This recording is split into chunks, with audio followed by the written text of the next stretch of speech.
Évangile selon Luc, chapitre 13.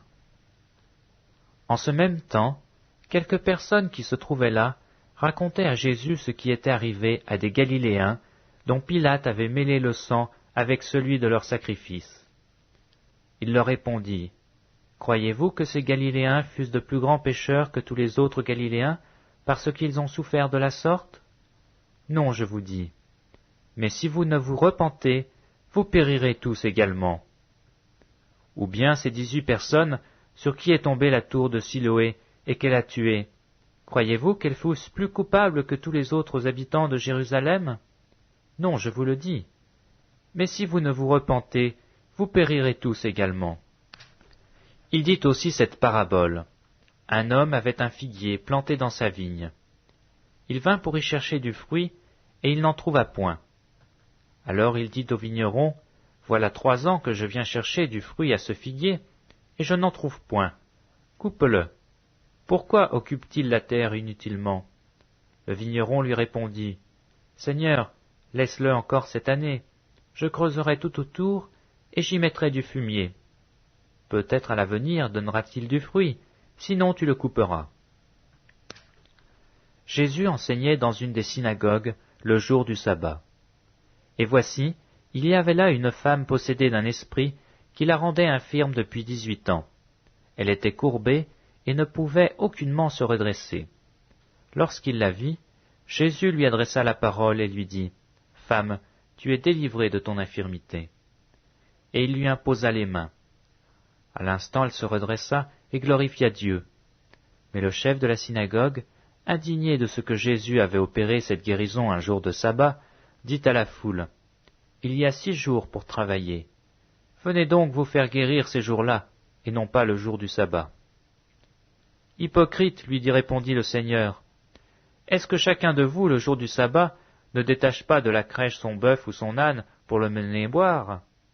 Et cette femme, qui est une fille d'Abraham, et que Satan tenait de lier depuis 18 ans, ne fallait-il pas la délivrer de cette chaîne le jour du sabbat? » Tant qu'il parlait ainsi, tous ses adversaires étaient confus, et la foule se réjouissait de toutes les choses glorieuses qu'il faisait. Il dit encore, « À quoi le royaume de Dieu est-il semblable? À quoi le comparerai-je? Il est semblable à un grain de sénévé qu'un homme a pris et jeté dans son jardin. Il pousse, devient un arbre, et les oiseaux du ciel habitent dans ses branches. » Il dit encore, « À quoi comparerai-je le royaume de Dieu?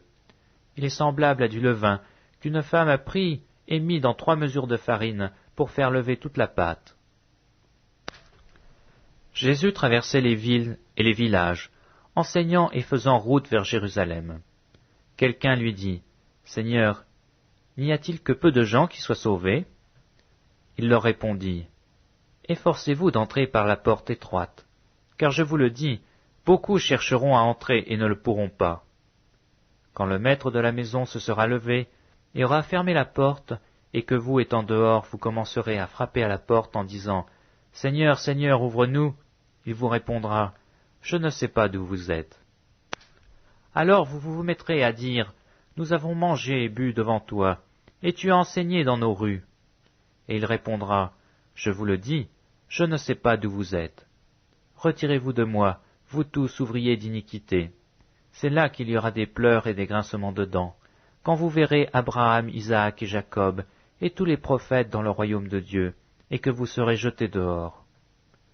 Il en viendra de l'Orient et de l'Occident, du Nord et du Midi, et ils se mettront à table dans le royaume de Dieu. Et voici, il y en a des derniers qui seront les premiers, et des premiers qui seront les derniers.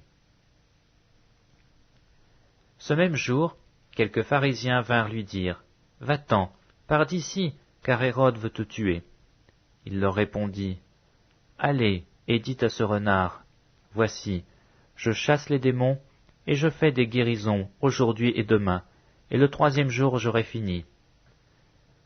Mais il faut que je marche aujourd'hui, demain, et le jour suivant, car il ne convient pas qu'un prophète périsse hors de Jérusalem.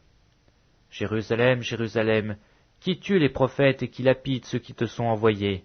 Combien de fois ai-je voulu rassembler tes enfants, comme une poule rassemble sa couvée sous ses ailes, et vous ne l'avez pas voulu. Voici, votre maison vous sera laissée, mais je vous le dis, vous ne me verrez plus, jusqu'à ce que vous disiez, béni soit celui qui vient au nom du Seigneur.